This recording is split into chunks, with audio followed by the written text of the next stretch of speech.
I just want to start with some introductions and talk about how tonight's going to go. I think I've met many of you, but not quite all. My name is Mac Cummins. I'm the CEO here at RA. I just passed my 1-year anniversary last week, so this is my first full summer. Thank you. This is truly an amazing place. It really, really is. And one of the things that I want to talk about a little bit tonight is how we are looking to make improvements in our communication with the community and how we hear the community and different options that we bring back for discussion. And so I want to introduce the team that's going to be speaking to you tonight. We can just flip to the next slide. We have a new Chief Operating Officer, Peter Lusk, who will be speaking here in a moment. Many of you know our longtime staffer, Laura Kowalski, our Director of Recreation, and of course, Chris Schumacher, who's our Director of Capital Projects. We've got a cadre of other staff in the room. I'm not going to introduce them all by name, but if individual questions come up, they will certainly introduce themselves. Also want to take a minute. We almost have a complete cadre of the entire board of directors here tonight. Just want to introduce them. Board's not taking any action tonight, of course. It's just a staff meeting to take and solicit input from you all. Our main role tonight is to take that input and go back to the board at the end of September when we talk about the next steps for Barton Hill. And we'll talk more about that process as we get into tonight. So by way of introduction, we have President John Farrell back. And we've got Vice President Jennifer Juszczyk up in the front. Treasurer Bob Petrine up in the front. And then I can almost see everybody. Travis Johnson, Jalal Mapar, Trevor Grywatch, and Erwin Flashman. There we go. 7 out of 9. Okay, so why are we here tonight? So I had only been here a few months. The last time we had a meeting to talk about the future of the Barton Hill Tennis Project. This was one of the very first community meetings I attended when earlier this spring. There were a number of topical items that came up that night. And I went back and started thinking about those things and started talking to the staff about different options that we could look into, scope out, potentially price out, and then bring back for possible consideration.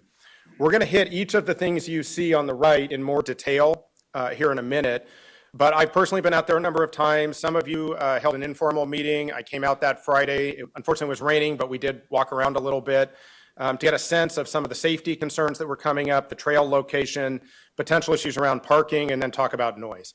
So what we're going to talk about tonight relates to all of those general topics and other options that we might be able to take forward to the board.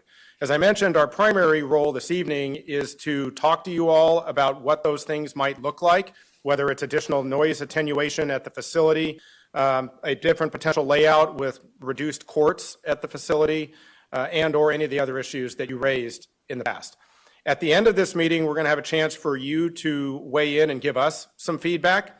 I'm intending for most of the meeting to actually be that, but we thought it would be good to give you some information since we spent the last few months working on trying to resolve as many of the concerns, and impact mitigation as we could to be able to talk to you. So we're going to go through about 15 or 20 minutes worth of that so you can see the concerns that you raised last time and what we've done about them, and then we'll be taking feedback. And hopefully we'll answer all the questions as we go through this, but happy to take questions at the end as well. So I'm going to bring up our new Chief Operating Officer, Peter Lusk. He comes to us with a wealth of experience, including dealing with capital improvement projects and specifically pickleball, just like this from Arlington County, among a variety of other things. And I'm going to let him introduce himself to the community tonight and then talk about this project going forward. Thank you, Mac, and good evening, everyone. This is officially my first public meeting, so it's a big night for me in Reston. It's great to be here. As Mac mentioned, I am the new Chief Operating Officer. It's been about 2 months or so, and it's been a little trial by fire with some things, but it's great to be here, and I'm really enjoying my time so far. Before we get into more of the presentation, I just kind of want to talk about what I'm doing here in Reston and what my goals are and my team. So my role here is to run capital projects, parks, and maintenance for the association. Part of my team here is Chris and Laura.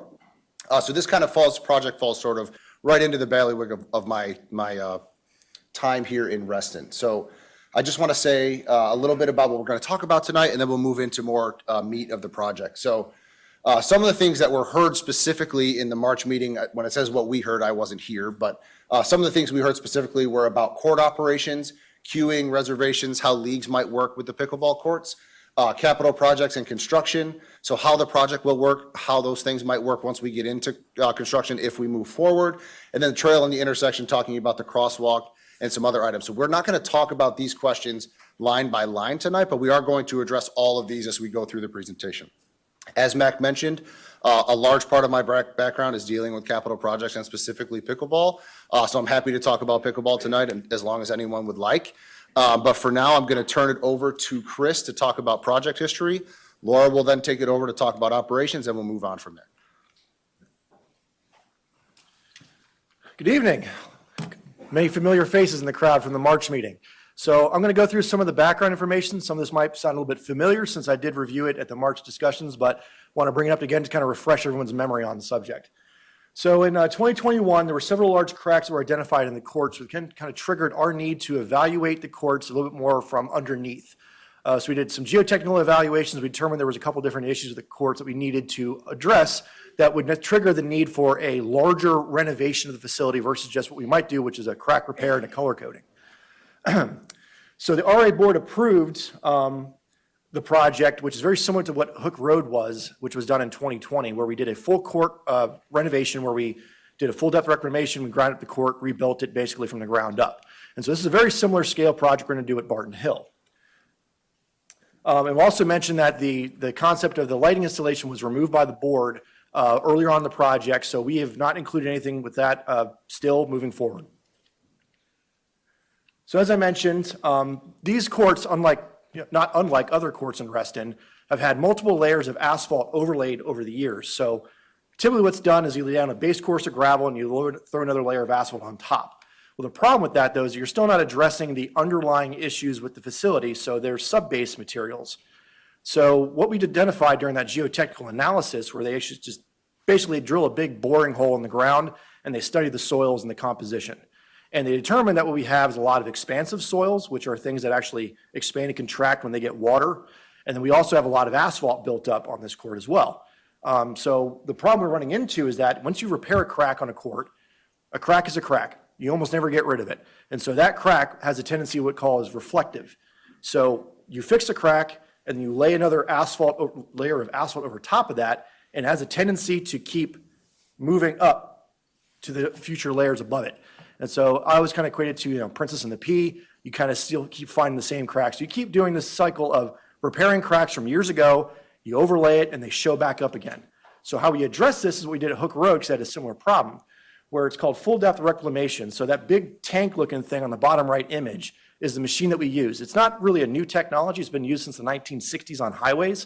And what it does is it grinds up the asphalt and pulverizes it. Then we come in and we mix in Portland cement, and we mix all that together. And then you can see in that image, there's a water truck connected to the front of it. What that does, it then sprays water into the machine as it's mixing all that material up, and it creates something called cementitious asphalt, or CTA. And so really what you're doing is you're creating concrete out of the asphalt millings. A lot of benefits with this. It's fast, it's cost effective, and avoids us putting a bunch of stuff into a landfill that you would otherwise have to grind out and then dispose of. So everything stays on the site this way.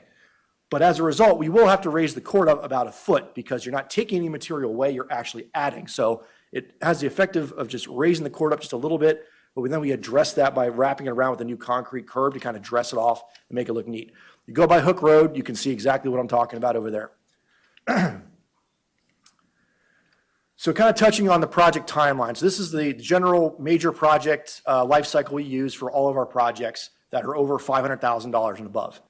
So this kind of outlines the different phases of the project, and in between each phase, there's something called a KDP, or a key decision point.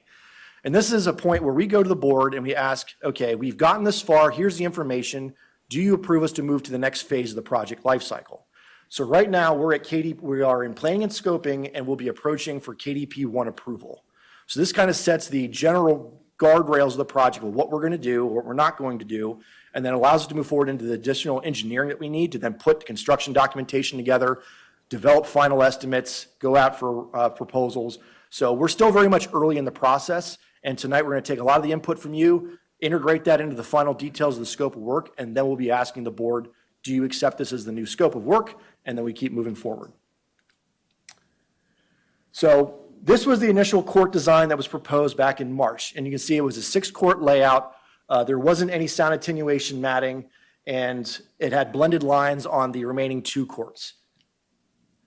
So after we did a lot, after that community meeting, we kind of took a step back, we took the input, and we revised the design of the court. And so this is what we now have proposed. So this revised design is reduced down to 4 courts from 6. We're adding sound attenuation netting to the west, east, and south sides of the court. The north side will be open because that faces Sunrise Valley Drive. We believe that this will address a lot of the noise impacts by adding the sound attenuation and some of the parking concerns by reducing the number of courts, therefore the number of players involved. And so this is immediately responding to the feedback we got from you guys at the last meeting. So I'm going to hand this over to Laura to talk a little bit about the programming and operation of the courts. Hi, everybody. It's kind of nice to see you all in person and not like little squares all over the screen.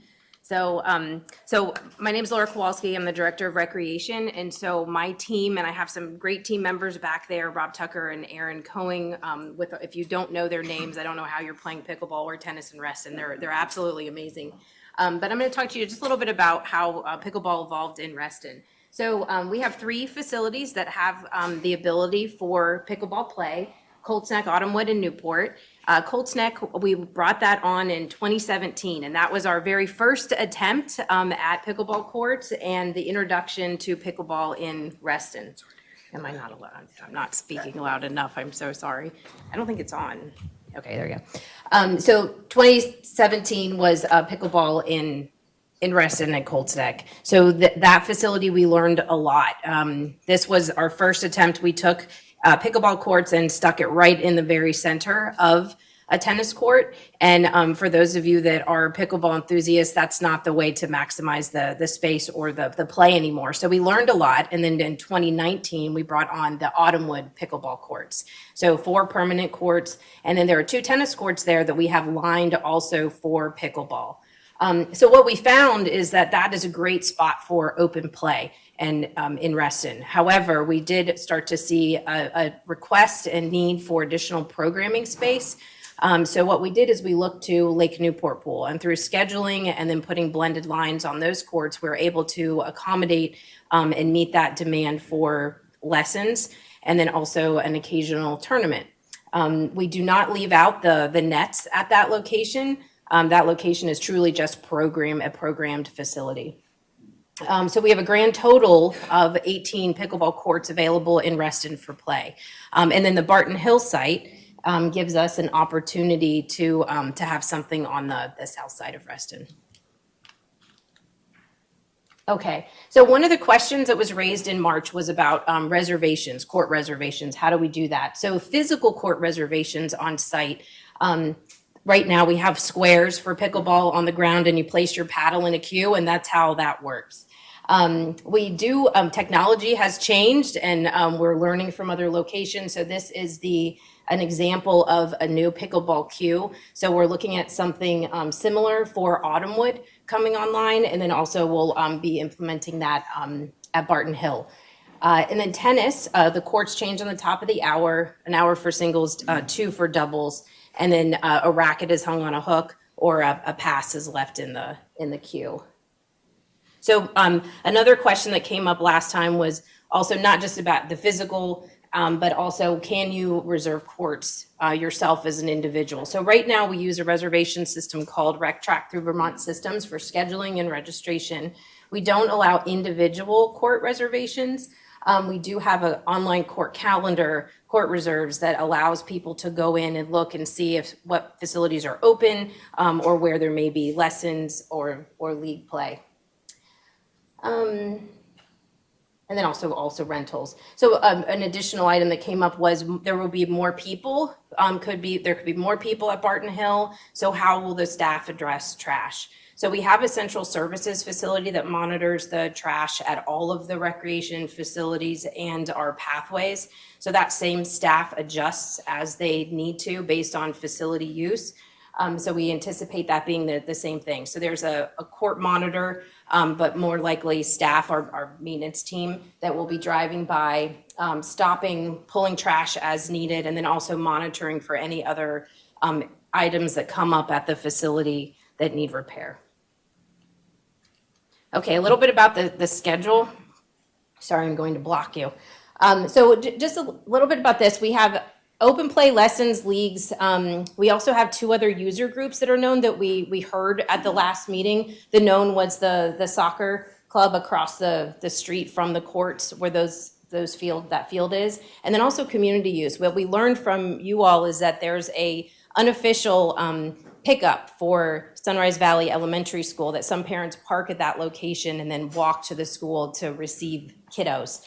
So that's approximately that time frame there. And then across the top are weekends and weekdays. So you can see that the schedule for open play is just offset by the lessons. Something that we don't currently monitor right now is really the soccer schedule. So that's something that would have to change. Right now, it's just available for them to schedule. They do have it booked from 8 a.m. to dark on Saturdays, and then on the weekdays in the afternoon until dark. So because the site use will change, that schedule will have to be monitored a lot more closely to make sure that things are going okay. So parking, there are 28 spots. And as I just mentioned, this is going to be very important, scheduling soccer and scheduling pickleball, scheduling tennis lessons, then also for open play. So this is an area that staff will have to monitor frequently. We do this at other facilities to try to manage when and how often, how many classes will we have, what are the hours for open play. So this is something that will have to evolve year over year. There will be also additional landscaping installed. That was a question that came up with their site disturbance around the parking lot. I think that's about it. I forgot something on the other slide. I'm going to go back here. So one thing I did not mention was a league play. Would we have league play at this location? And the answer is no, not for pickleball and not for tennis. The demand for league play is really at lighted facilities. So this facility just doesn't meet that need. And then an additional question is, what's your plan for the future, the next 5 years, for pickleball and for tennis? So many of you hopefully took the community survey that closed earlier this summer. And so we're going to be using the information that we obtained from that survey to help us map that out. So I don't have that answer for you this evening, but we will get there. All right. Going to turn it over to Pete. Thank you, Laura, and hello again, everyone. So I'm going to talk everyone through the sound study that was done at Barton Hill.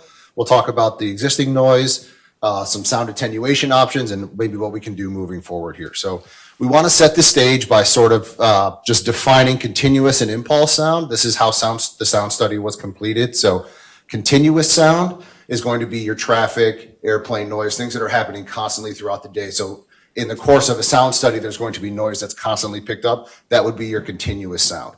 As we talk through the study, you'll also hear about impulse sound. This would be sounds that are a second or less. So you'll hear something like a racket hitting a tennis ball or a pickleball paddle. So I want to kind of set the stage for what continuous and impulse sound are. Also, just for your kind of knowledge, as we talk through decibel levels throughout the presentation, all of us, I'm sure, are not sound engineers. So just kind of talking through some similarities here. So at the very bottom of the continuum here, you'll see the threshold of hearing is 5 decibels, something like rustling leaves, things of that nature. Sort of the midpoint, the comfortable, you'll see is sort of an air conditioner, maybe down to a refrigerator would be a comfortable noise. And then harmfully loud would be a jet engine. So again, just setting the stage with what continuous sound, impulse sound, and then the continuum of decibels. So again, just to set the stage, we have property line measurements here from the Barton Hill courts. So the 4 homes that are indicated here on this slide are between 370 to 562 feet away from the courts. So again, just to sort of build the background for the sound study, this is important information as we go through these slides. So first we're going to talk about continuous sound. So the sound study was completed in early June. And what we know about the sound study is that it's assessing existing noise.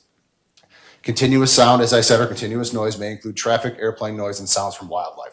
So the next few slides will include this continuum here at the bottom of the slide to sort of show where we are in comparison to the sort of loud end, quiet end, and where we are compared to Fairfax County. So you'll see again that jet engine sound at the very end, 140 decibels, leaves 15 decibels. Our average continuous noise measured during our sound study was at 54 decibels, which is below the Fairfax County noise ordinance. So what we know is that we're at about 55 decibels, average continuous noise, which is below the continuous sound ordinance for Fairfax County. So then an impulse study was also completed during the sound study. Again, impulse measurements are generated from tennis or pickleball or other instantaneous noises. The average noise level measured was 57 decibels, and mostly this sound, was coming from Sunrise Valley and Barton Hill Road. So looking again at our continuum here, we see the 15 decibels and the 140 decibels, and we know that the Fairfax County impulse sound ordinance is 100 decibels. So our average impulse decibels are below by about 40 decibels. So you see the 57, and then this chart here shows the impulse sounds from 300 feet, which is our closest property line. So the maximum we reached was about 70 decibels, which is below the Fairfax County ordinance, and our minimum was around 50. So from both sound perspectives, continuous noise and impact noise, we're still within the county sound ordinance. So this is sort of to wrap up the sound conversation and to look forward as we look at sound attenuation. So there's multiple sound attenuation options. Even though that we know we're below the Fairfax County ordinance, what we heard in the spring was that maybe we can go a step further. So looking at some of those products, you'll see on the right here, Sound Seal, AcoustiBlock, and AcoustiShield. We've done some homework on our end and talked to staff in other counties and jurisdictions, We know that AcoustiBlock is a product that has been used in the area. Based on our research, we know this is the most cost-effective option, and we also know that it's been implemented other places with some success. So for us, this seems like the logical choice moving forward. And then to look at our final continuum from a sound perspective, again, the very far end is a jet engine. We know the two ordinance numbers are 100 decibels and around 60 decibels. We know that our continuous noise measured for both impulse and continuous sound were less than the Fairfax County ordinance. And what we know is that AcoustiBlock can muffle the sound. Hopefully, again, we haven't installed it, but what AcoustiBlock tells us and what we've heard from our colleagues is that maybe up to 25 decibels, it says 28 decibels, but maybe up to 25 decibels can muffle the sound. So what we're hoping is that with AcoustiBlock installed, we can hit this median noise measurement down here. So again, just to look at this continuum, here's the ordinance down here, those two yellow dots, what we averaged in our measurements, and then what we think can happen with the sound attenuation installed on the fencing at the courts. So just to wrap up the sound conversation, for the pickleball players in the room, everybody will be familiar with the USAPA, the Pickleball Association. They have weighed in and made recommendations on sound attenuation. They say that any courts within 350 feet should include sound attenuation. So here, our closest home is actually outside 350 feet, but we're still recommending that we include sound attenuation at these courts. And just to kind of point out, typical pickleball sound studies will conclude that outside of 150 feet, which is where the homes are here at Barton Hill, continuous noise and impulse noise are around 60 and 100 decibels. That's at 150 feet. So moving homes out another almost 200 feet, and with AcoustiBlock, we feel pretty confident that we can mitigate the noise at Barton Hill.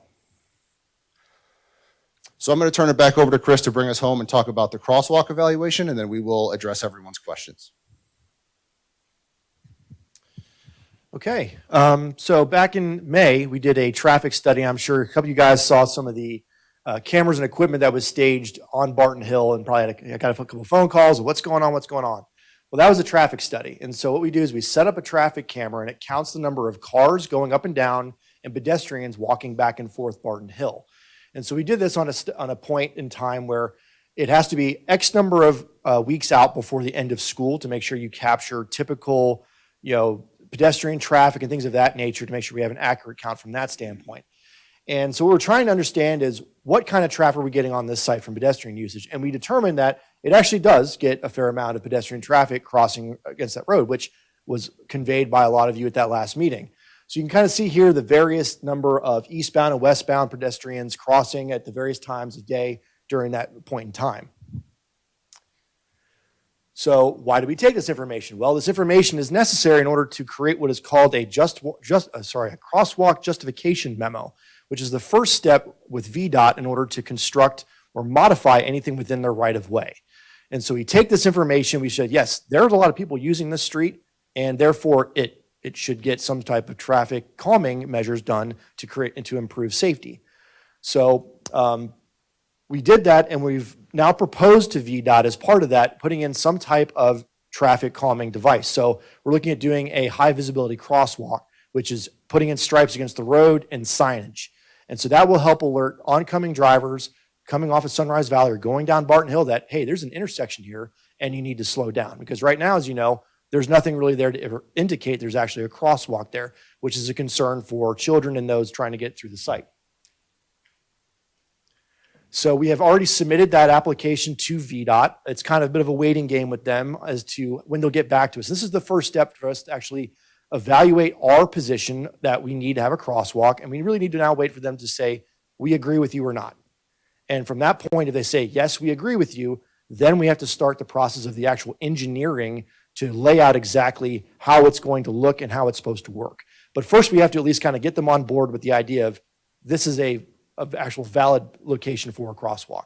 So we've already done that, and now it's a bit of a waiting game. I don't know exactly how long it's going to take, but we're going to continue to keep pressuring them to see if we can get a response and try to keep this part moving, because we don't want to forget about this. We definitely want to make sure we keep this, in the process for that. So just kind of a quick overall summary. We're going to start getting close here to opening up for questions. So we've reduced the court design from 6 to 4. We've removed the blended lines from the 2 existing tennis courts. We've completed a sound study at Barton Hill to measure the continuous and impulse sounds. We've identified a sound attenuation option to mitigate the sound. And we're currently working with VDOT on a crosswalk justification that we're still moving in progress.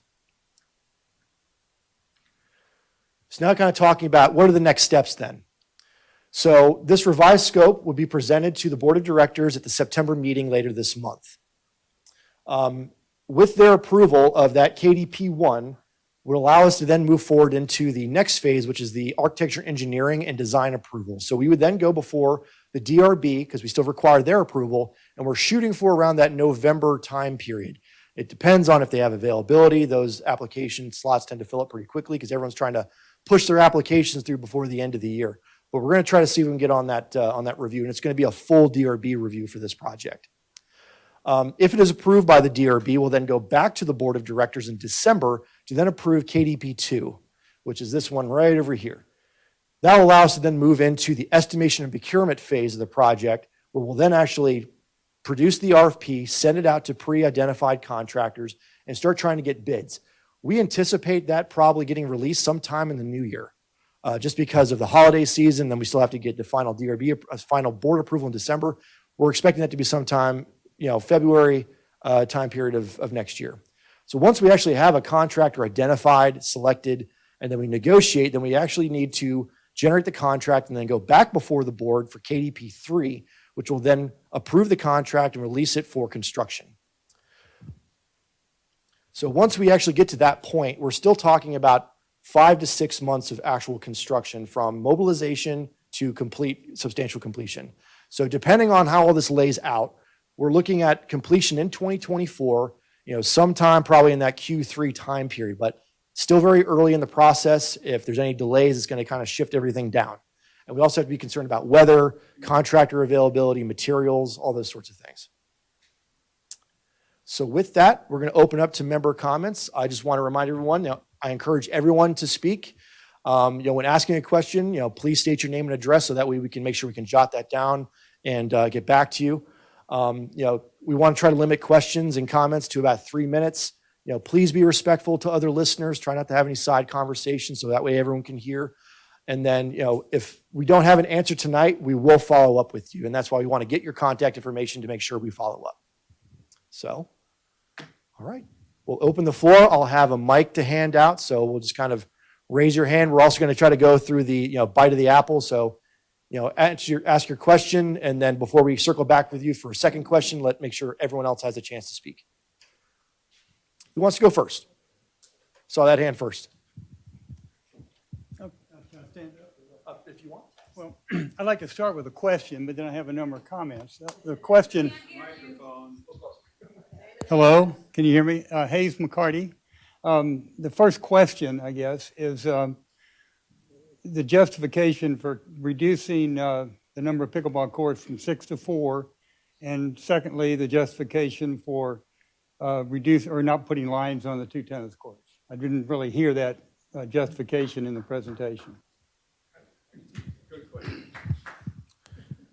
I'm not sure if justification would be the right term. I think we as staff wanted to be able to present another option to the board that potentially could address as many of the issues as possible. So if you recall, there was really only one option at the last open meeting, and now there's potentially a second option, which may address some of those issues.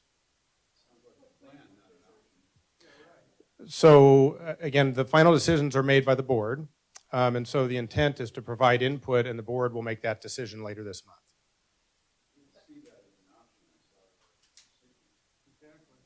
Okay, so just to clarify, our recommendation to the board will be that there are a number of community impacts that members of the community have asked the board to consider, including adding money to the project scope that had not originally been budgeted.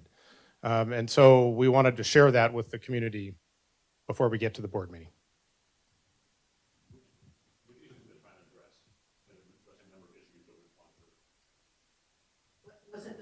We're going to go one at a time.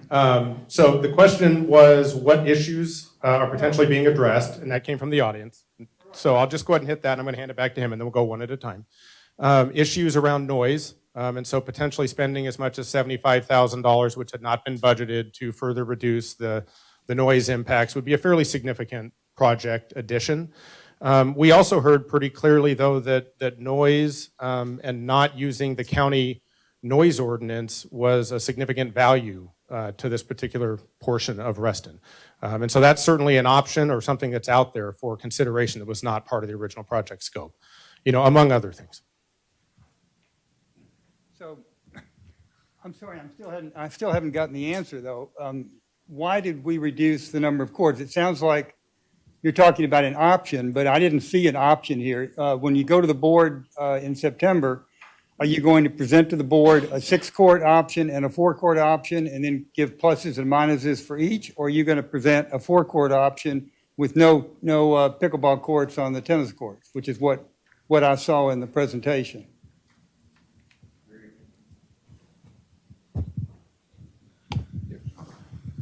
So I think we can address I'm going to use this to kind of flip back a little bit. So when you look at, I'm just going to go all the way back here. If you don't, I think you might be blocking some views. Sorry. So when we go to the board, sorry, I'm going to go all the way back here. When we go to the board in September, we're going to show them just what we're showing here tonight. We're going to say there was an original design that had 6 courts. We heard some concerns in the first meeting. We came back after hearing those concerns and said, here's a second option. The second option includes less pickleball courts. It includes no blended lines. We think that those 2 things will reduce sound and parking, which is what we heard in the first meeting. But we will present both options. Second one is, Peter? Sure. Anybody, I want to hear from everybody. Sure. tonight, But it helps if I know where they live. Who and what? Sure. Yeah. Okay, so if when Why don't I anybody, give this when back you're, to you? this is how we run a board meeting. So if you have a comment, please give us your name and give us your address so we get a sense of who we're listening to. Please. All right. Thank you. Upper Lake Drive.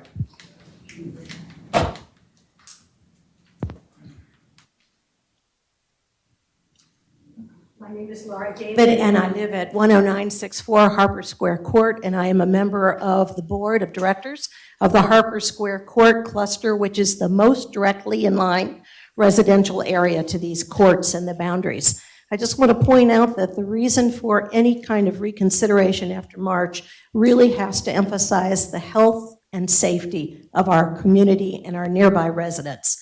2 factors on the original proposal. First, the sound measurements, even that you show tonight, are from the center of the courts, not from the actual boundary that is the closest perimeter to the back residences of our area, where I think you'll find the sound measurements will then differ. It's really only about 200 feet to the closest deck from the back of the courts. So sound still continues to be a major concern for all residents who live along the border of Harper Square Court cluster. The sound is directly proportional to the number of players, the number of courts in action at any one time, and the intensity of the sound, which I've recently learned has now been coined PWAC, for pulsatile whacking, is a decibel sound that is particularly hard on the human ear. It dents and deforms the cilia which hear and can permanently damage them. So even if you try to say the Fairfax codes are being met, the fact that the decibels go up by 10 or 20 from the center of the court means you have 4 or more times the level of noise of an ambient traffic, and it means that your ears are constantly bombarded. It's the steadiness of the number of players playing for so many hours. It's also proportional to time. It's one thing to hear your lawn guy blow his blower for half an hour. It's another thing if you know from 8 o'clock to dark that this is going to be in play even on Sunday morning and Saturday for those who work in the healthcare field near Reston Hospital, and a number of our residents do. So it's proportional to the number of courts. If you let the tennis courts be in play, you would have had 10 courts of pickleball in the original plan. So it's number and space proportional.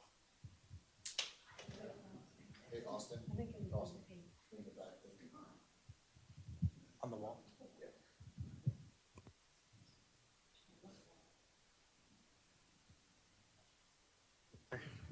Hi, my name is Tino.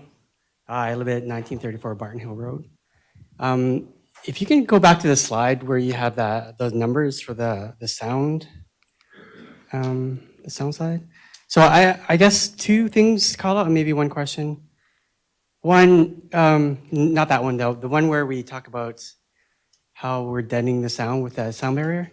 So the study was done just showing an average, right? Not highs or lows, just so I'll just call that out that it's a bit deceptive when we say, okay, the average over X number of hours, which I'm not quite sure, I'm guessing 12 hours or something, is going to be at, what is it, like 54? But what would be curious is, what is the expectation of, what's the high, and how is that being dealt out by, the really lows, right? And then a second thing I'd call out is, if I understand this slide correctly, and apologies if I don't, this is taking for the sound right now, right? So the numbers that you're showing have nothing to do with the incremental sound of the pickleball itself. So I'm having trouble understanding how this is going to be helpful when we don't know what the levels are going to be at after the pickleball is added, right? So help me understand where that is with respect to the ordinance. So that's a good point. The best information that we had, and you're right, these are existing conditions at the courts now. So the best information that we had, and I just want to go back to this point, which is that we know from other sound studies that around 150 feet, these are the noises, this is the sound level, of continuous noise and impulse noise on pickleball courts. So you're right, these are existing conditions at Barton Hill now, but this is the best information that we have as far as noise, pickleball noise at 150 feet. So then at 100 dBA minus 25-ish, right? We're at 75 now? So this is at 150 feet. So the closest home, I know that we have a discrepancy on the closest home, but we're saying the closest home is around 350 feet here. So that's why it shows the way that it shows. Okay. All right, thanks.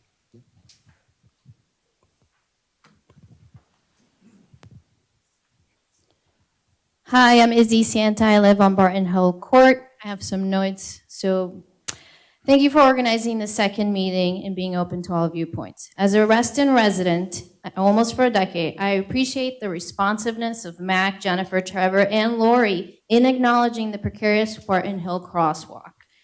I want to extend my gratitude also to County Commissioner Walter Alcorn for having a staff member join that crosswalk and the VDOT team for conducting this traffic study. I want to bring the discussion back to the beginning of this project, which deals with measurements. RA identified Barton Hill as being the furthest location away from any homes. However, and I distributed it to you guys. However, when you look at it, when you do structure to structure, when you get structure to structure, you get 250, 280, 270, not 400 feet, because you're measuring from the middle of the court. So I guess as my follow-up to this comment, why the middle of the court? Because when you do structure to structure, the homes are much closer, meaning that Barton Hill community is not the furthest away to make pickleball ideal. In regards to the gentleman that asked why 10, 6, 4, we're going to be deliberating this for a while. I just want to share this. If we had 10, that means, let's just say hypothetical, 40 players during peak time. That means plus those waiting. Let's just assume that is worst case scenario, which is what we should apply for. We just don't have that infrastructure. We only have not the same parking spot amounts as Autumnwood does. If you look at Autumnwood, you can accommodate 40 plus people playing pickleball, but in Barton Hill Court, you can't. So that's the reason for, at least my viewpoint is, we can have pickleball, but not 10. It's a non-starter. Another issue that I want to bring up that has not been mentioned is lighting. RA overturned the Board of Zoning decisions that said they want to install 23 LED light posts standing at 20 feet.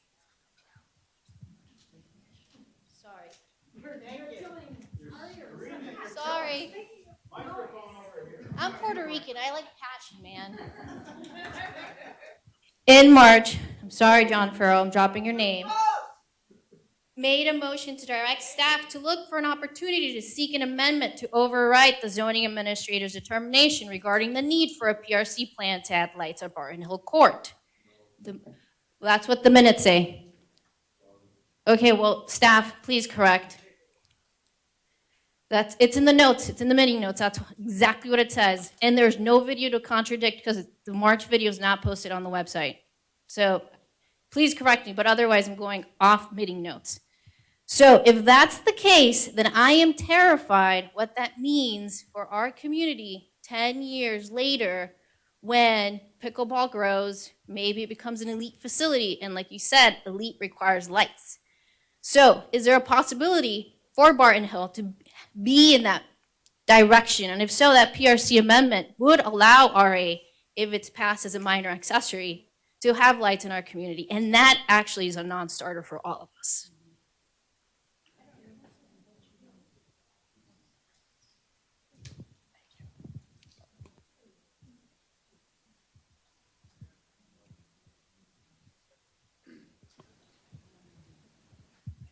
I'll try to keep it away from my mouth. I'm Carol Shepard, live at 2502 Pegasus Lane off Lawyers Road. I've been here 46 years in Reston. I came here and loved the fact that it was a wonderful tennis community because that's what Robert E. Simon wanted. And I think of Reston as being a fit community where everybody is encouraged to get out and exercise.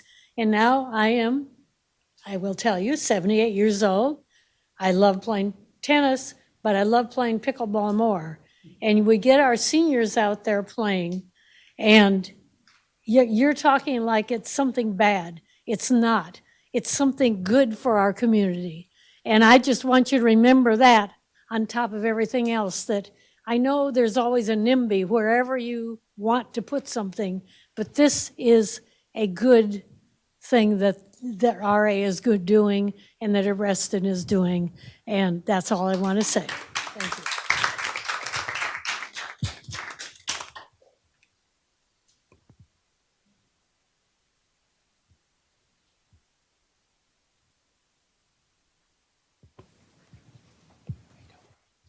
Hi, Michelle Kimmel on 1937 Upper Lake Drive. So I do want to call to attention one issue. So you guys brought up the additional community use of the fields in that whole area. It's not just for parents parking to get kids from Sunrise Valley. We all use that soccer field to fly kites, to play just a pickup game. There's a lot more use there. Also, the traffic study that you did, part of the reason why a number of us spoke out about the crosswalk was getting our kids to and from school in a healthy manner by walking. So if you do it when school's out, you miss some of that. And you missed also just a lot of the fear that a number of us have trying to get our kids across that crosswalk. So I wanted to point out those issues because I don't think that was addressed in the presentation, and it concerns me. Additionally, we didn't get much detail on what exactly you are proposing for the crosswalk. So my first question would just be, what is the actual proposal? It's great that you want to do a high visibility crosswalk, but if it's not at a great location, it still doesn't help us. And we have 2 parking lots that we would rather not have. I'm speaking as a mom, but I don't want my kids walking through the parking lots, especially as people are driving in and out, and we're going to see more traffic there. So so my first question is, can you actually explain what the crosswalk looks like and where it will be? So I can speak a little bit to this, and I'm going to hand it over to Chris because he was working on it before I actually was working here. But we aren't exactly sure if or where the crosswalk will be. That's why we're working with VDOT. So what we didn't want to do tonight was show here's where the crosswalk is going to be, and then it ends up not being there. But Chris can probably talk just a little bit more about what goes into that. So yes, during the crosswalk justification, we have actual traffic engineers looking at the various distances and sight lines of the area, and they have to abide by certain strict rules or regulations of VDOT on how to position a crosswalk based upon multitude of factors: sight lines, grades, traffic, all those different types of things, both speed. And so we, can sort of say we would like to put a position here, but doesn't mean it's going to stay there based upon their evaluation and review of the data. So that's why we can't really say exactly where it's going to be, but because it's up to VDOT as to where it's going to be exactly determined. But we have provided that we would believe it'd be somewhere in a certain area, then we'd have to reroute the existing pathways, then reconnect with it, obviously, to then get over there. Because right now, our current pathway sort of terminates towards the mouth of the intersection. And so as part of the crosswalk installation, depending on where that goes, we would then tie the pathway to match up with that. Because there's no sense of putting a pathway that doesn't actually go at a crosswalk. So we'd have to redirect our path, then connect to it. But as he said, we don't know exactly where it's going to be because that's VDOT's determination in the end. But we are looking to put one in. It would be based upon their requirements and guidelines on what is considered safe to VDOT standards. So Did VDOT look at how many people get injured there, including almost near fatality the month after I moved onto Barton Road? And then they used the soccer field to helmet the people out. Look at the injuries there. It's dangerous whether you have pickleball or not. Stop talking about the pathway. Look at the safety. And that's something I'm that's, worrying about the concrete. Look at how dangerous that is. and we are looking at that, and VDOT would also be looking at that data as well, because they look at their injury and accident trends. You need to emphasize that because those are the children and dogs and people and cyclists that live right there. And I've lived there 13 years. I cannot tell you how many times you come around the corner and you almost hit somebody. We are making that effort. And those that live there are going slow. The pickleball people don't even know that. So I appreciate those comments. And the other thing I did want to point out is as we move forward down this road with the crosswalk, our plan is to keep the community informed. So we have this list of people here tonight, and we'll continue to send out updates. We showed that continuum chart at the end of the presentation about where we are working with VDOT. So our goal is to keep the community informed as the VDOT issue moves forward with the crosswalk. So if I make back, what was proposed to VDOT though? Because do you have to actually propose what you want to do? So nothing was proposed? No, Answer the question. So as part of the crosswalk justification memo, we do propose a layout, and it's based upon what they classify in VDOT. They have different tiers for crosswalks. So there's like a level 1, 2, and 3, and they come with various types of measures that you actually put in. So like a level 3 is maybe like in downtown DC, major crazy traffic, lots of pedestrians, so there's a lot of signalization, a lot of markings, a lot of control measures. This would fall within the level 1, which is the lowest of the categories, but still requires some measure of intervention, which means it's a hashed mark, so those big white lines that you see on the road kind of running across, and those big yellow high visibility pedestrian signs. And so those are the types of elements that would go in for this type of installation. We just don't know exactly where on that stretch of road it would be, but that's all based upon the sightline requirements and details. So that's what we have proposed for them to install. Thank you. Sorry, guys, I do have another crosswalk question, though. So, thank you, Charlie. I'll get there. I will not. So my question is this, though. So you're at this process with the crosswalk with VDOT. But if this moves forward faster than the crosswalk, are we looking at increased traffic with an unaddressed safety problem? How can we ensure that there is no additional traffic before the safety is addressed properly and that we can all feel protected? So these are these are on parallel tracks, but they're not necessarily interconnected right now. So the project for the tennis court is one thing and the crosswalk's another. But we are trying to pursue both of them, but in terms of the exact timing, we don't know right now in terms of what's going to get ahead of the other, because it's all dependent on the speed at which VDOT operates, as well as the board approval of the additional funding that it would take to actually install. Because we're still very early in the process. We are just getting the conversation going with VDOT. Then we still have to do engineering, and then we have to then do costs, and then we have to discuss it with the board about funding that addition, because it would be something that would be paid for by RA to add. I understand that, but I would say that's not a sufficient answer when we're talking about, again, additional traffic. We want to make sure that this is addressed. I understand that there will be difficulties potentially in addressing both, but it would be better to hear from RA staff that safety is going to be prioritized and that it's not going to be put on, a back burner that may not be 100% your fault, but at the same time, we need to make sure that it is addressed before the traffic is introduced. So I'd like to say that. I'd also like to say just one more point on community use. We also use the creek, and there's a path down there. So please remember that that's another community use. And I want to say one other thing. I love pickleball. I love playing pickleball. I play most days. I also really love my neighbors. And if this is going to hurt them and have a direct impact on them, then we have to rein in something that's a recreation for me and a recreation for my other friends, because their health and safety should be paramount. So that's all I want to say. Thank you.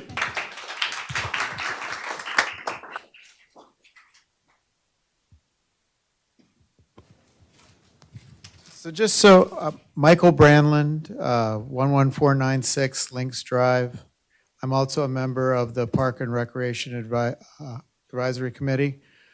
Just so I understand this correctly, the crosswalk's going to be from the Barton Hills now tennis facility across to the soccer side of the road. That's exactly where the crosswalk is going to be, on Barton Hills Road. Okay. So, it's all dependent on VDOT, but the general area is trying to be somewhere in this zone, right? But we don't know exactly where until they actually review and clear it by VDOT. But it's something we're trying to move where it currently is, and it's not even defined, it's just up there.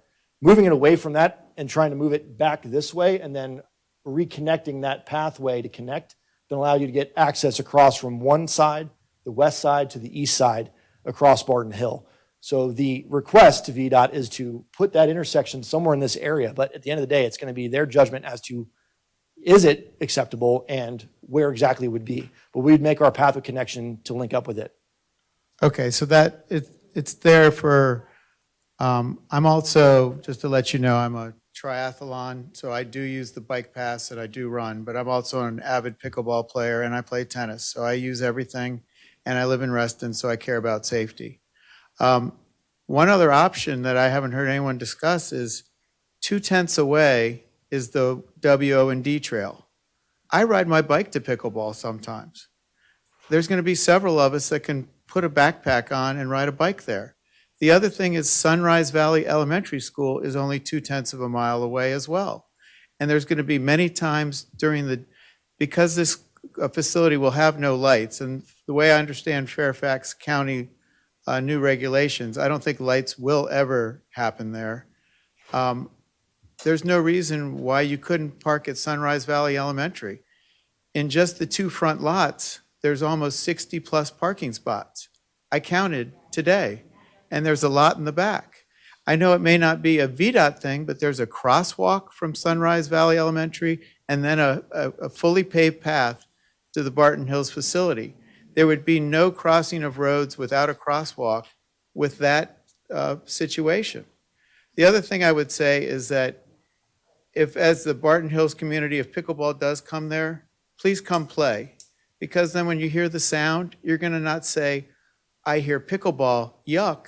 You're going to say, I hear pickleball, people are having fun.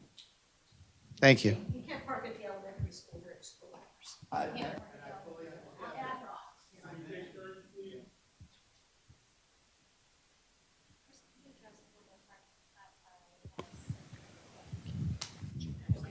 Twenty-eight. I don't believe there's 28 parking spaces there. Where are they? There. And if you're gonna change how you cross that street, and I live right there, okay?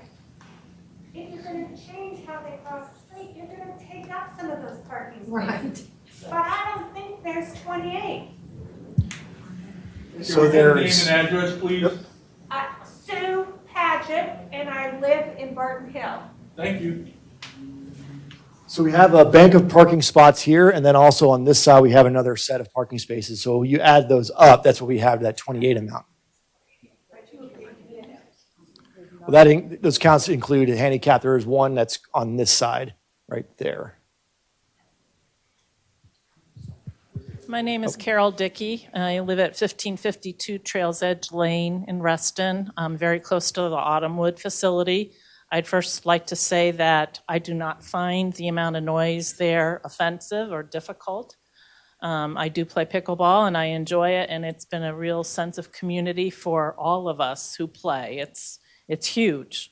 And I also want to say that we've been told repeatedly that there are very few places they can put in pickleball courts because of the proximity of the housing. This is one spot that seems to work, and I hate to see it go from 10 to 6, I mean, even 10 to 8. But you're really losing a lot, you're spending a lot of money, and you're losing a lot of potential space to play pickleball. And there's a shortage of it. You know, there's a real shortage.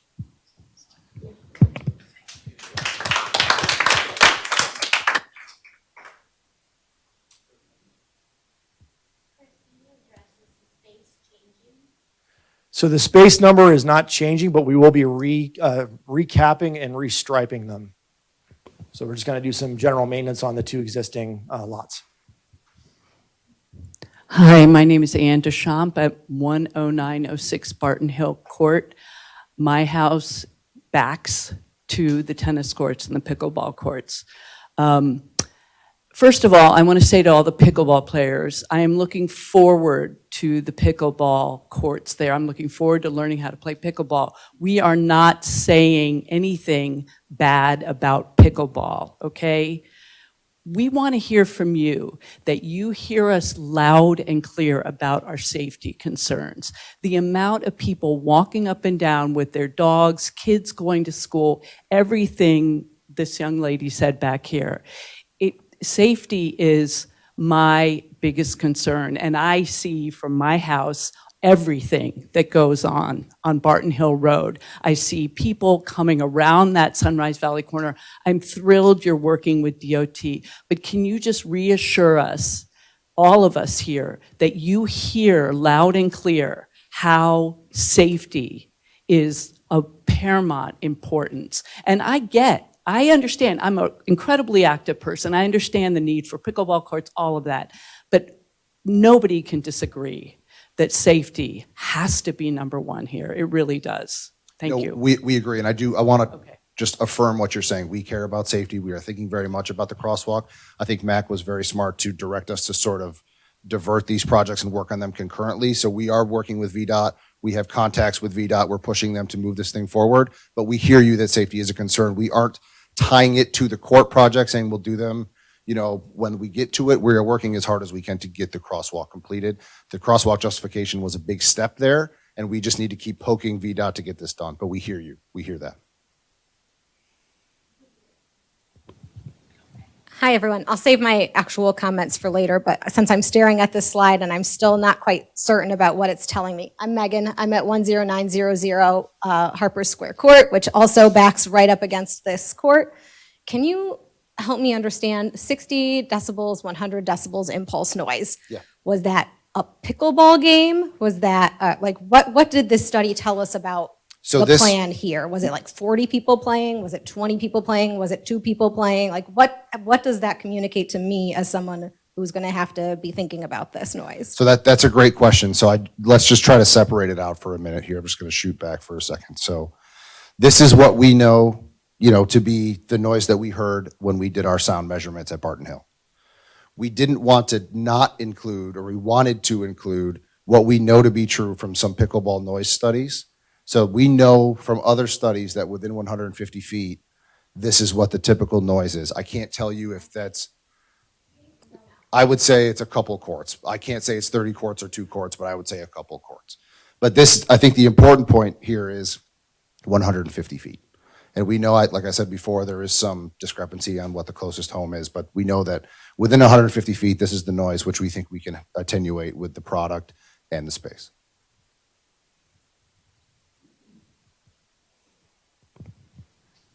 I'm Martha McGrath. I live at 1962 Barton Hill Road, and I've lived in Reston since 1970. There's been no crosswalk on Barton Hill Road for 45 years. So I hope now you're serious about addressing this, because not only will pickleball increase the density, everything in Reston has increased in density. And when people are coming down that hill at 35 miles an hour and swinging to the right, that's the problem. And we have had a lot of discussion about safety here. I want to ask, acoustic block, I just Googled it. Is this like a wall? Is this a wall like along the sides of the toll road? Is this going to be a 20-foot high wall around this prison of pickleball? So that's a great question. It's actually a padding that connects to the existing fence at the courts. It does not go higher than the fencing. So it doesn't create a barrier of any kind taller than the fencing. It just connects to the fence like a windscreen might, but it doesn't create a wall that goes higher than the existing fencing. No, we don't have it at Hook Road, no.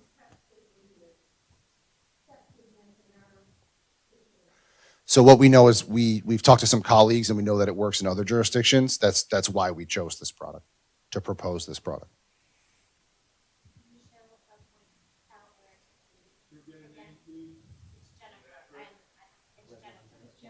I'm trying to follow up to So Chris, that question. yep, Chris mentioned this earlier in the presentation, but the proposed areas for the fencing, or the acoustic block, excuse me, are these red lines here.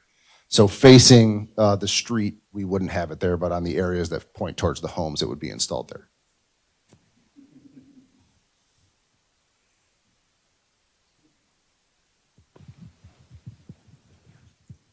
Hi, how's the mic distance? Okay, all right. I first want to say that I think the most important issue is safety, and I'm coming back to noise, but I don't mean that this is more important. I've been reading a lot about pickleball issues, and I've just been real curious about the whole process. And it is complicated. I think we all agree to that. I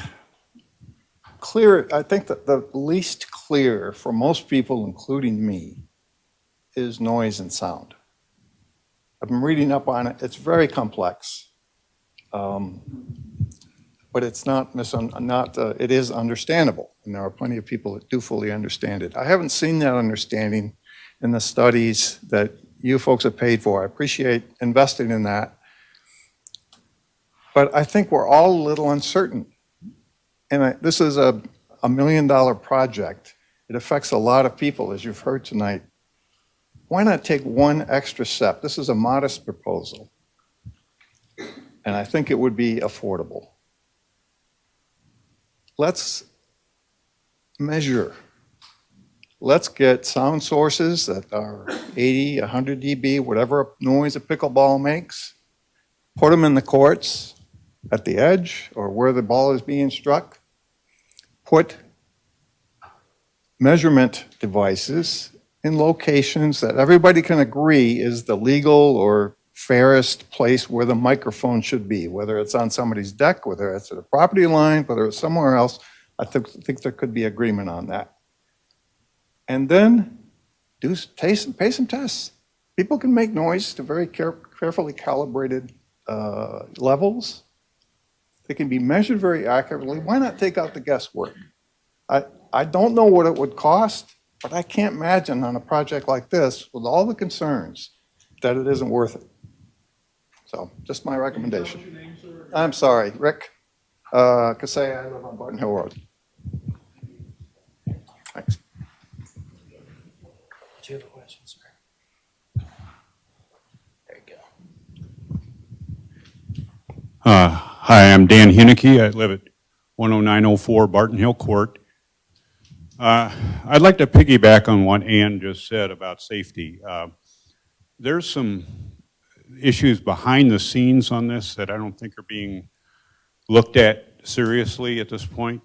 Right now, when people park in this area, say sometimes park along the roadway on both sides of the street, and it is a nightmare waiting to happen. We have cars driving up the street at 40, 45 miles an hour and coming down the hill at 50 miles an hour because they're delivering pizza or whatever. And somebody's going to get killed or hurt. It is serious.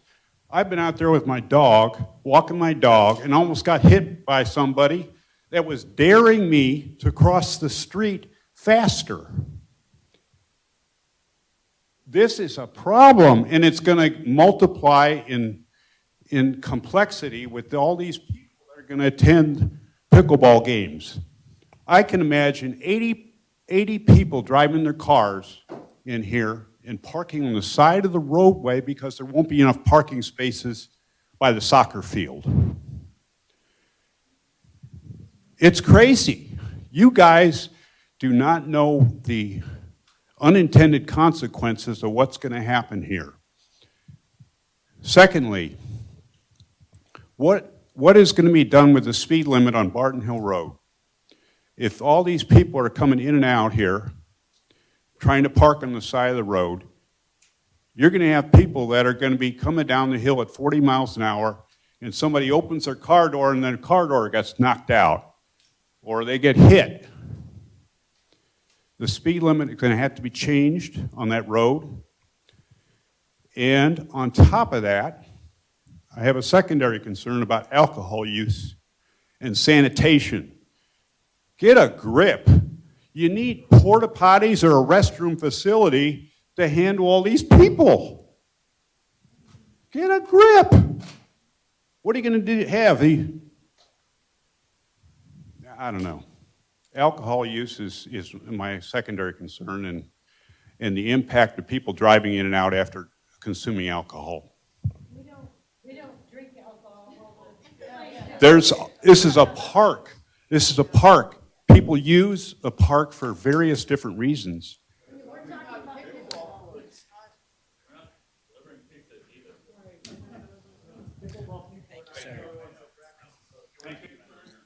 So I do just want to address that we hear you very clearly on the safety.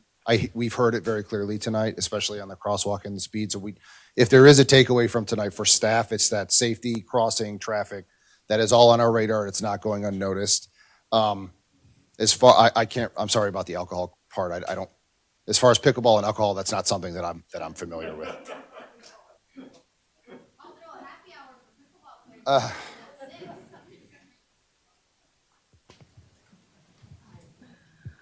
My name's Carrie White. I'm on Barton Hill Road as well. I just have a question about numbers of use, because I feel like everybody's really concerned that there's going to be like 80 people there in the street all day. And so have you guys done a study, about what the expectation is, what the use is at the other courts that, are going to be during the day at Barton Hill Road? So I'm going to bring Laura Kowalski up here to answer that question for you. And I may default to Mr. Tucker in the back because he sees the open use. So there's a variety of different uses. So there's the lessons, leagues, which we're not doing here. And then there's open play and tournaments, which we're not doing here either. So, so for Autumnwood, we see about open play. Has basically 3 shifts. One of them is a night shift, which we average about 40 people a night. Can everyone hear me? I'm sorry. My name is Rob. I manage the pickleball and tennis courts for you. When you say night, what time? You're looking at about 7 p.m. 7 p.m. and during different times of the year. Obviously, we have your summer months, your spring months. But open play in the morning times, you're looking at maybe 20 people.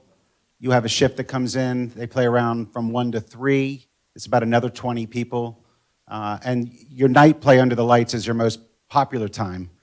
I just want to make the comment that I get to these courts. We have 14 tennis / pickleball locations. You mentioned blended lines. I get to these locations every day, most of the time, 7 days a week. I go at night. It's my job, and I'm happy to do it.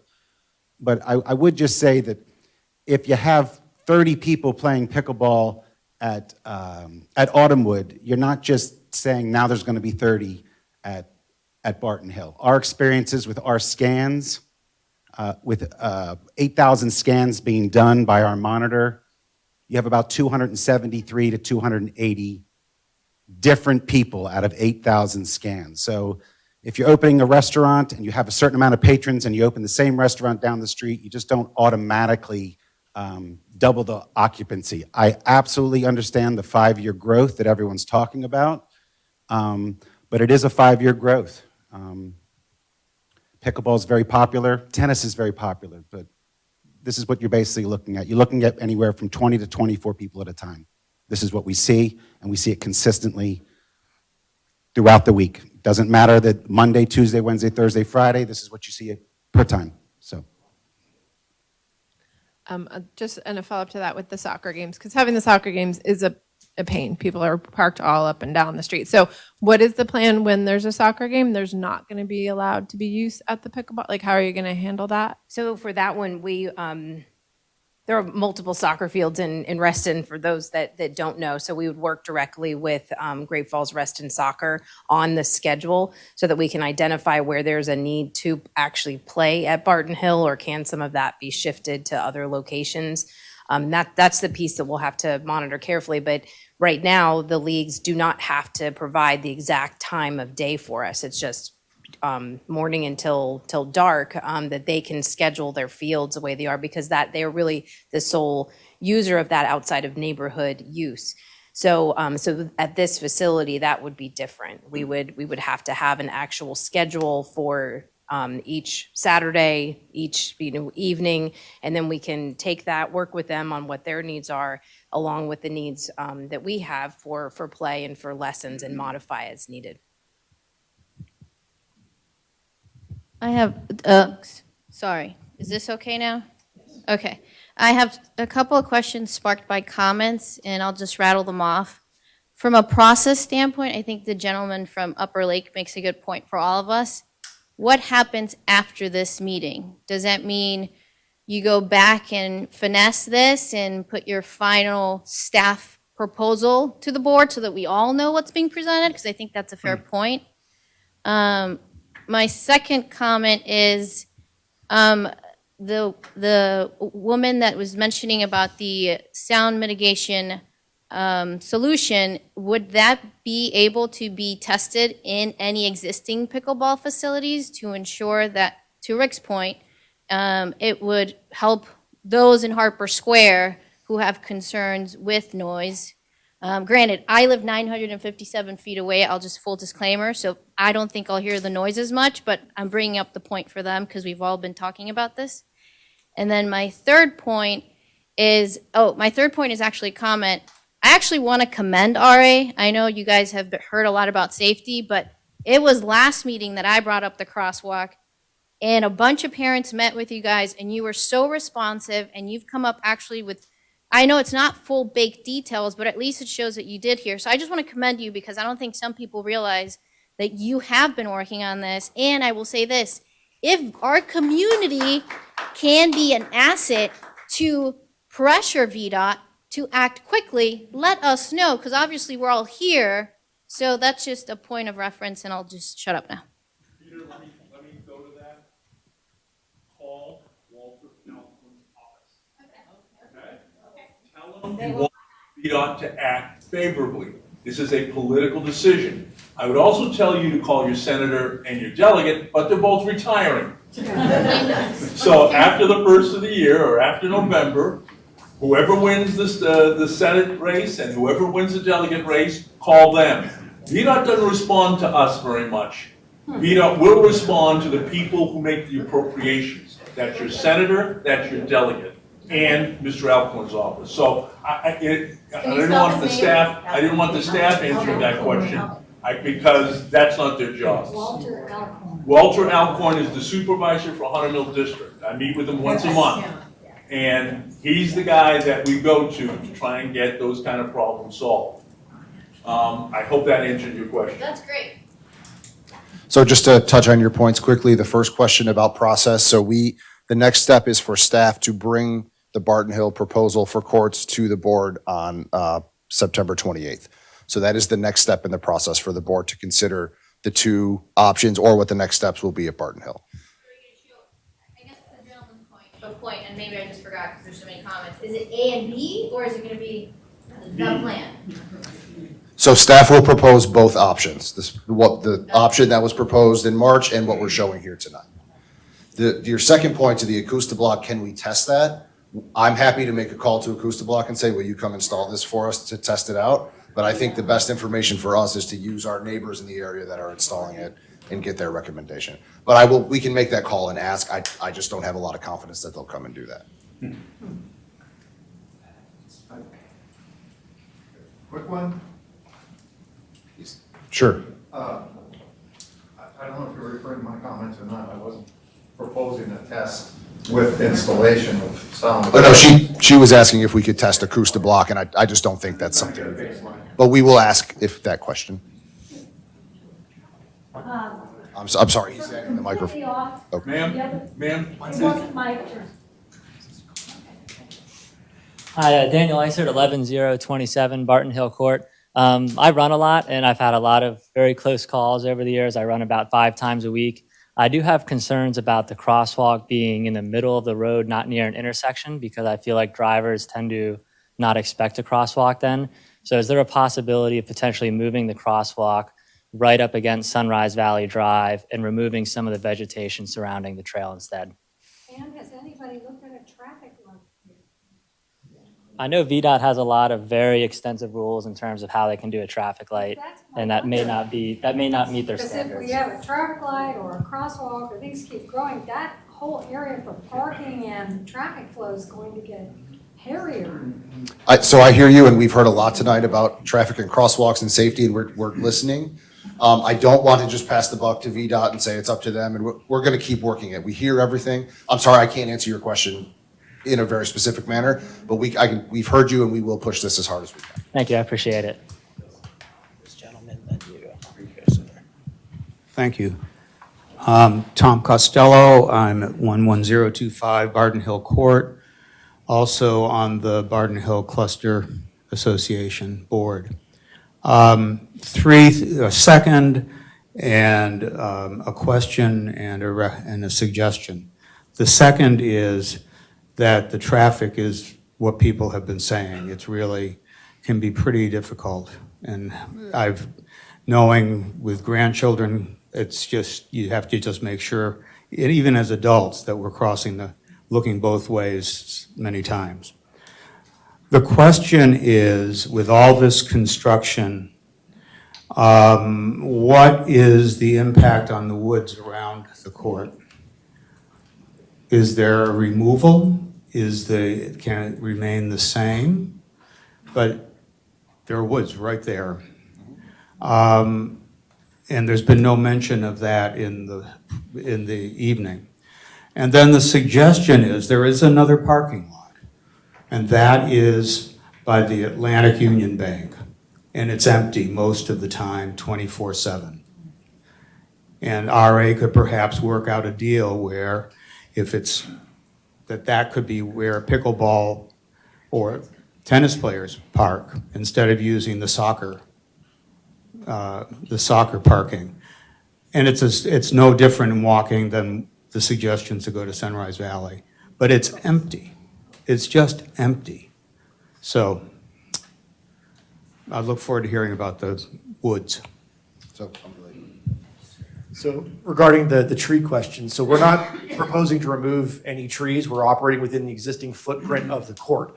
There will need to be some pruning though, because we have existing issues right now where there's a lot of trees overhanging that dump a lot of debris onto the court, which damages them and creates safety concerns because of algae growth and alcohol and debris and all those sorts of things falling. So we're going to be cutting trees, kind of limiting them back, but not removing them.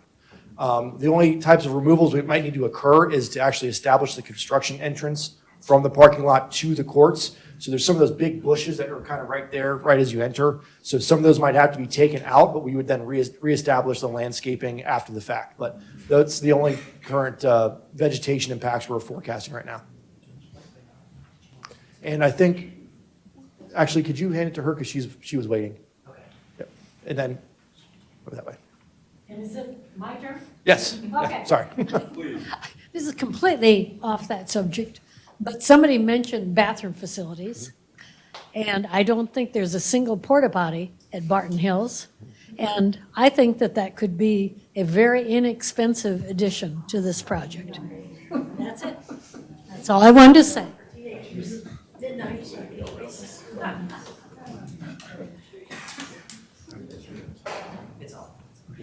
Excuse me, I'm Ben Swayze. I live at 1938 Barton Hill Road.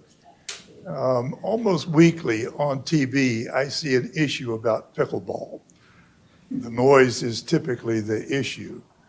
My question is, have you talked to any of those communities? Vienna, DC have all had issues around pickleball and noise, and they've talked about doing sound mitigation. My question is, have you chatted with any of those folks to see what they've done about it?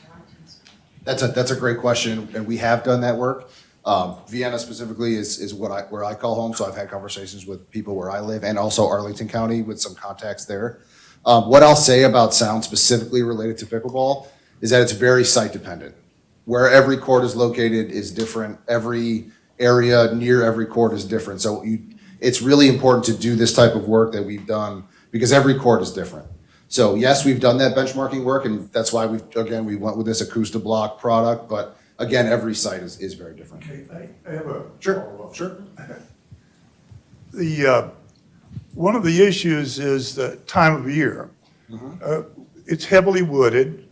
People in the townhouses and even over on Cross School are probably buffered by leaves and that sort of thing. In the winter and the late fall, that's going to change, early spring.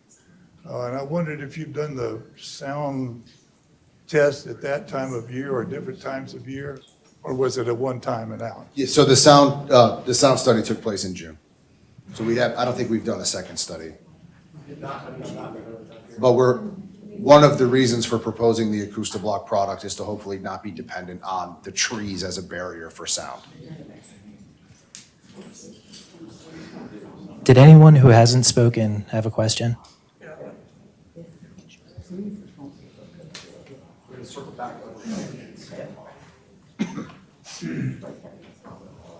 Hi, Heather Ashby. I live in Barton Hill Court.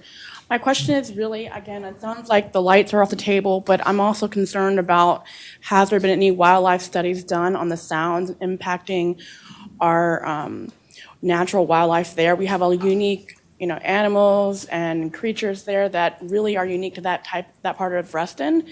And so I don't know if there's any studies that could be done to make sure that we are not hindering the natural habitat around the courts that would impact. That's my first question. Second question is, again, safety and security with opening up more people. What is the flow of ensuring that there's going to be periodic checks to ensure that nobody's, increasing our neighborhood traffic and looting or whatever. And it sounds like they're going to work, again, to his point about Sunrise Street, to add crosswalk or some kind of measures there to protect against traffic and safety there. So we're just all very concerned, and I would just want to make sure both people and pets are safe and thought about after this pickleball sound is rolled out. I mean, I've heard enough in the news. While people love it, but I also don't want to impact the natural habitat currently that we all love in the area.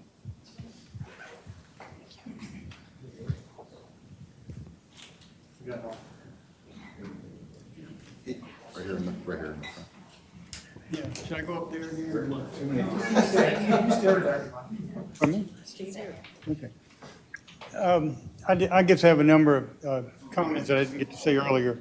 Number one, I think the slide that we showed earlier showing that there's 18 pickleball courts in Reston is highly misleading. If you go through that list, 6 of the 18 are Lake Newport, no, what's the name of, no, the larger, no, Lake Newport, excuse me. And those 6 courts are used, are reserved exclusively for lessons. And we're finding out now that because of the shade at Autumnwood, some of the pros that are giving lessons go to Autumnwood during open play and take up those courts. So I think those 6 are completely off the table in terms of being usable for the pickleball community. I mean, they're nice for lessons, but they're very underutilized for that purpose.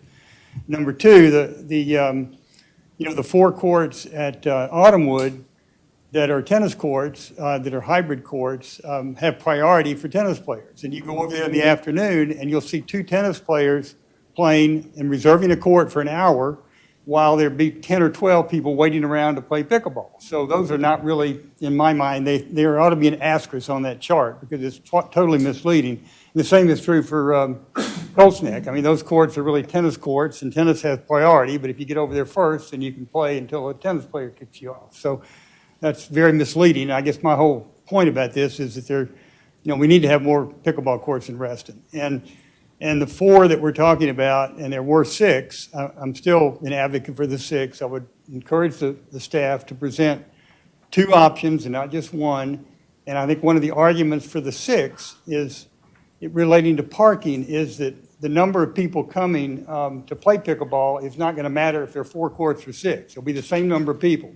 So they'll all be standing around waiting to play. And it's like building a 1-lane interstate highway to reduce traffic. Well, you don't reduce traffic with a 1-way interstate highway, you just back up traffic. So I think that's kind of a bad reason for trying to, to eliminating the courts or moving the courts from 6 to 4. And then finally, and then I'll shut up, but finally, I know when the project was first approved, it was approved for lights, and there was, hundreds of thousands of dollars in the budget that is no longer being used. And I think the hundreds of thousands of dollars, or a portion of that, could be used for some sort of a pavilion, for shade, for the people that are waiting to play pickleball in a kind of a community environment. And then have a permanent bathroom facility rather than Don's John's, but we could put a nice bathroom facility in there for some of the savings that we had for eliminating the lights. So that's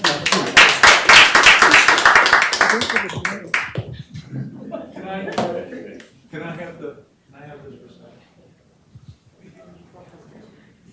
I'm John Farrell. I live at 11545 Under Oak Court.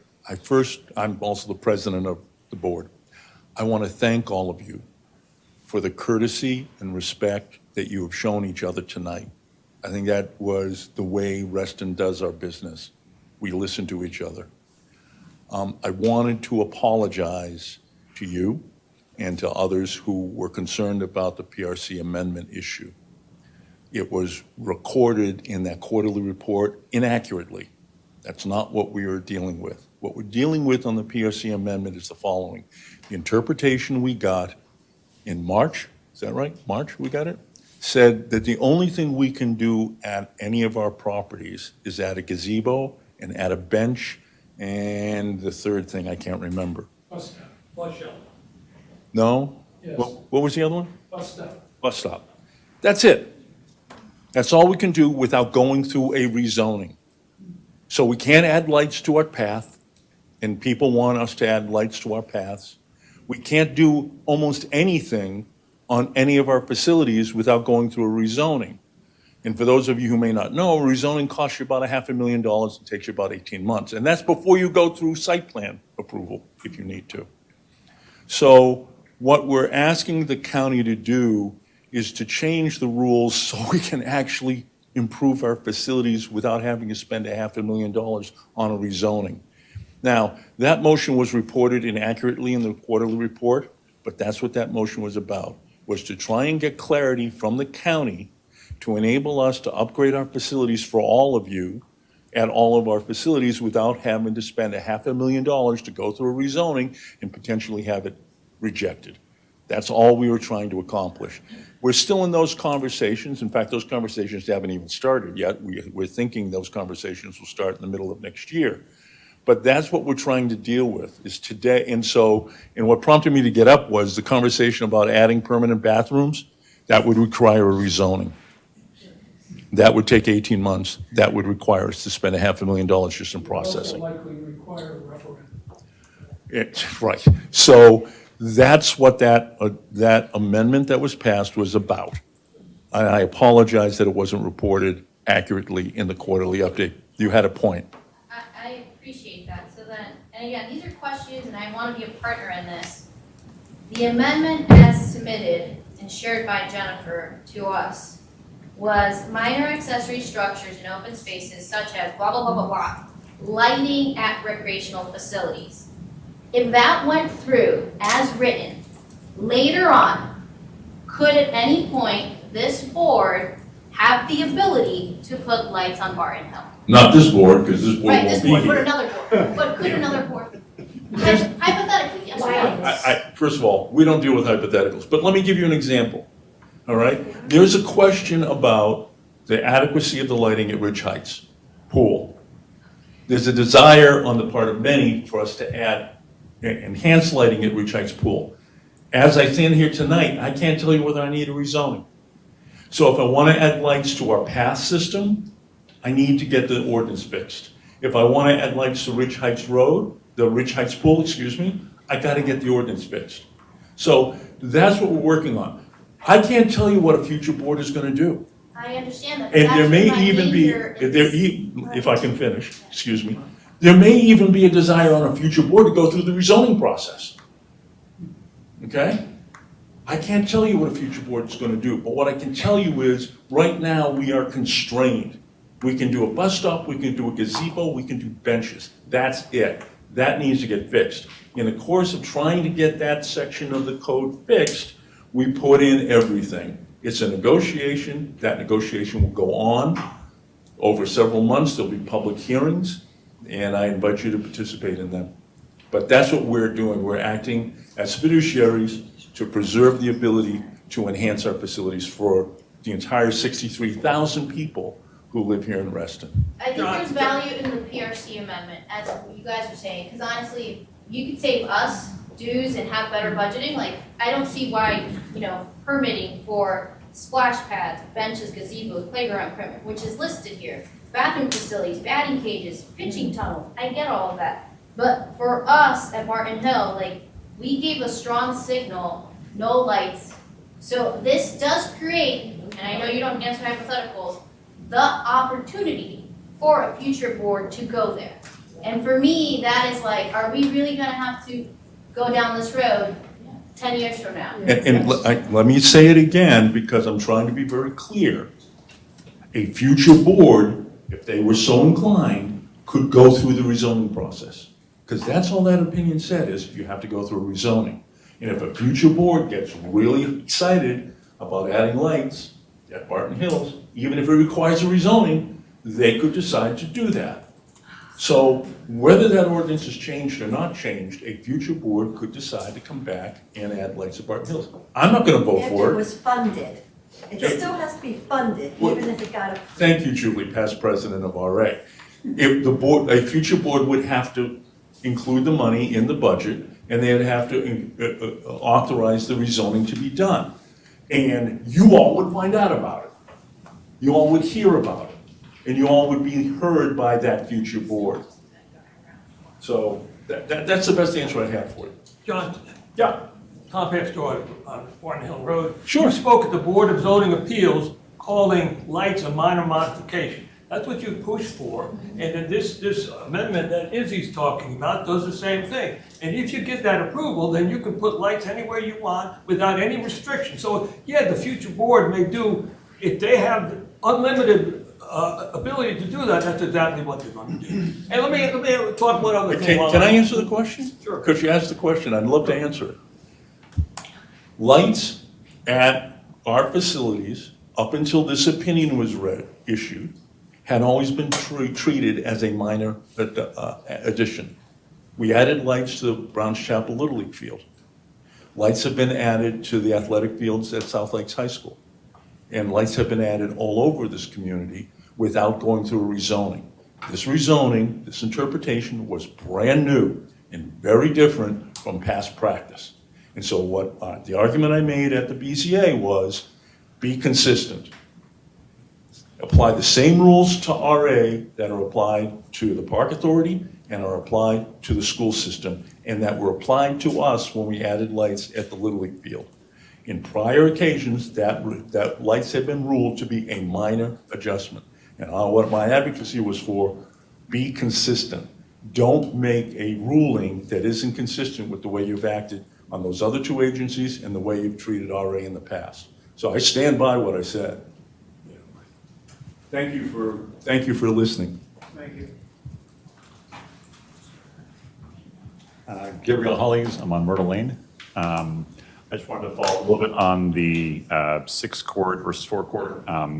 I think like often having dual lines on tennis does cause conflict, like when like tennis can kick one off another. So I think I'm perfectly okay with it not doing the dual purpose lines on the tennis courts as well. But I think only putting 4 courts on that facility is a really underusage of that space. Like we said, we learned a lesson from Colts next. Like, yeah, it's kind of silly to have only 2 pickleball courts there. So there's a lot more room that's not being used.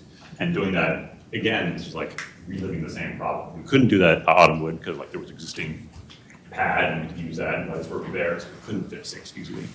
But here, an opportunity to do it right, and this is the one time we're really going to get a chance to build that out. And other than that, I wanted to mention, like, at Autumnwood, we still have to deal with parking issues as well. Like, in the summer, there's swim meets, and oh my gosh, those fill up everywhere, right? So the pickleball community knows how to, A, drive through a really crowded parking lot when there's kids going between and from swims, things as well.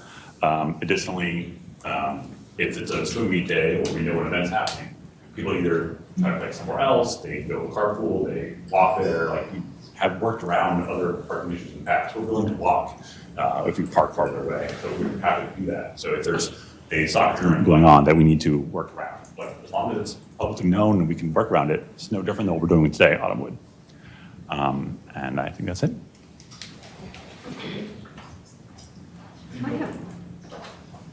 Anybody new?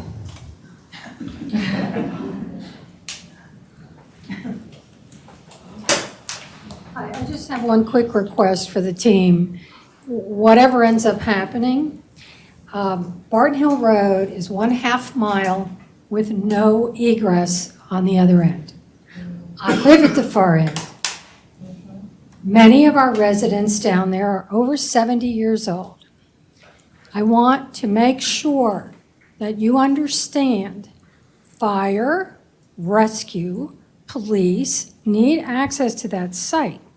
And if you have a 5 to 6 month construction project where there's already no room, no parking, and nowhere to put a bulldozer, I need you to explain to our community when you get to that point how people are going to get in and out of our homes. Now, there's 47 homes, and then all the homes at Harbor Square and Barton Hill Court, and that's hundreds of people with one way in and one way out.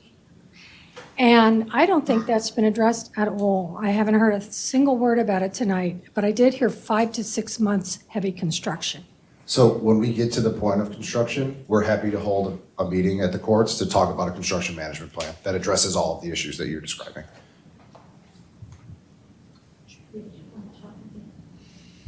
Hi, Megan again, 10900 Harper Square Court. I just wanted to take a moment to say, okay, I really appreciate that, like, you're thinking about how do we make the best use of this space.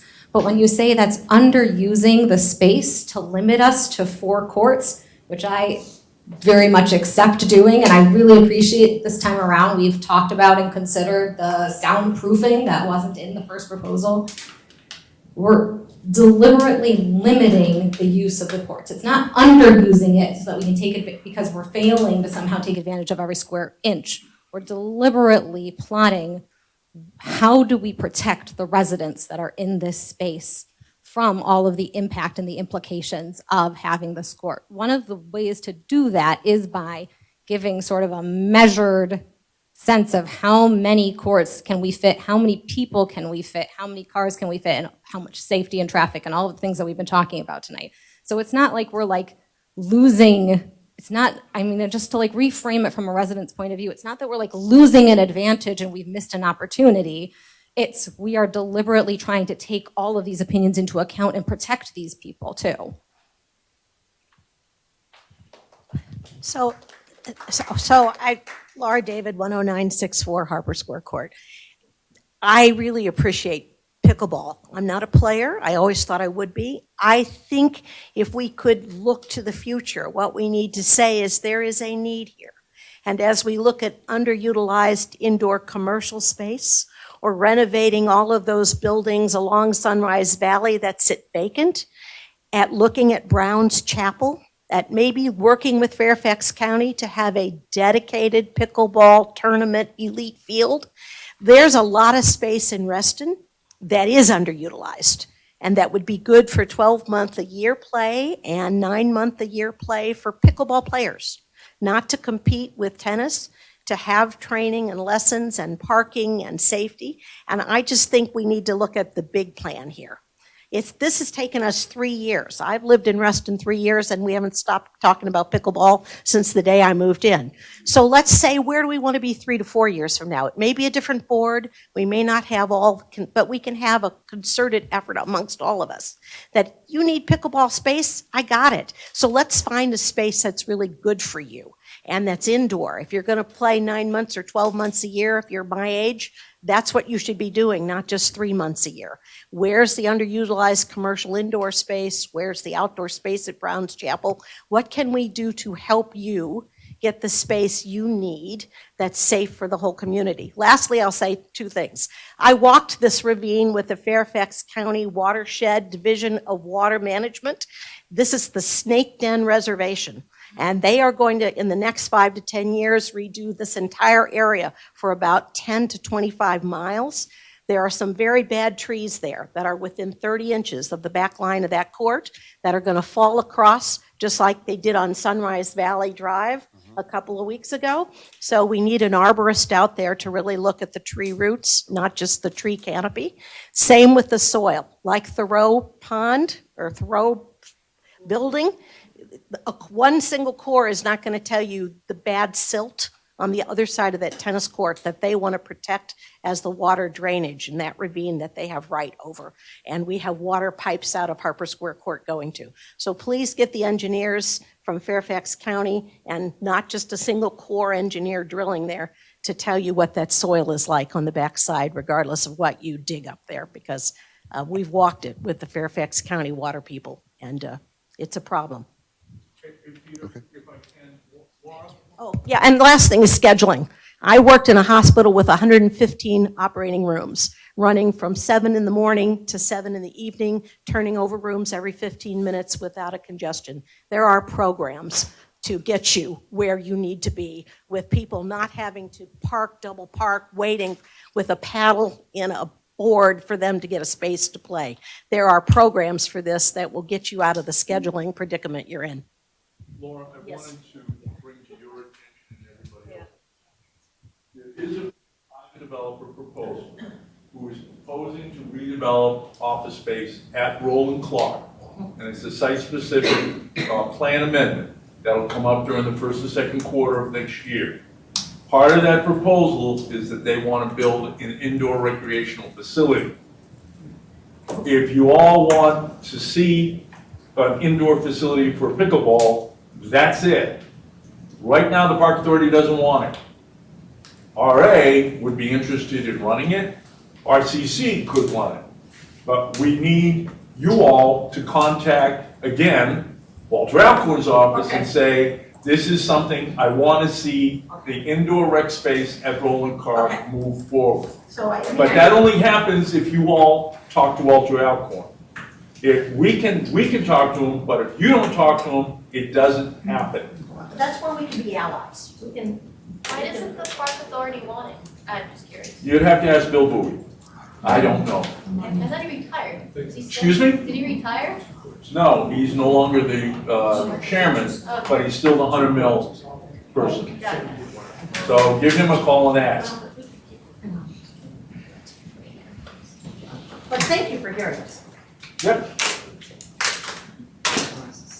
Michael Brandlin again, 11496 Links Drive. From a common sense standpoint, if we're going to spend $75,000 on noise mitigation for these courts, doesn't it make sense to have 6 courts there instead of 4 so that we are using the space instead of having to say, okay, pickleball has now outgrown this space, we have to now spend $75,000 at another location to add. To me, it makes sense just to put, originally this facility could have been 12 in a perfect world for pickleball players with lights. We're now talking 4 to 6 with no lights. Very few people, I play 365 days a year outside, never wear pants. Always shorts, but so the concern about leaves and the trees, the sound does go down in the winter, is what I'm trying to say. The other thing is, wouldn't this great irony of all this be that because of the potential for extra traffic and parking, that after 50 years of no action, we actually get a crosswalk, a light, a stoplight, and maybe reduced speed limits around this area, and pickleball actually brings you safety. It's a possibility. All right, I think we're probably just about starting to wrap up. Just on behalf of the staff, I just want to thank everybody for coming out tonight. Starting to see some people start to peel off. I think you've given us a lot of really good comments. We've been taking copious notes over here. We're going to be ready to take all of this to the board, as we mentioned earlier, and I think, well, we had the next step slide up there a minute ago, but the board meeting is September 28th. We will publish a packet, which will be fairly lengthy this month, simply because there's a lot of other board business on there, but you will see a recap of tonight's meeting along with the options, and then we'll be moving forward from that point. And so our staff are happy to answer any questions as we go through this. We can probably put that back up with the website and the phone number. If you signed up, we've got your name and email address. We will continue to keep you informed. One of my big things is to try to continue to reach out and over-communicate with anybody. So if there's somebody that wants to be on that list that isn't here, please let us know, any one of all of us up here, and we will make sure they get added to the list. So, and we'll just go ahead and end there. Thank you all for coming out tonight. We really appreciate it.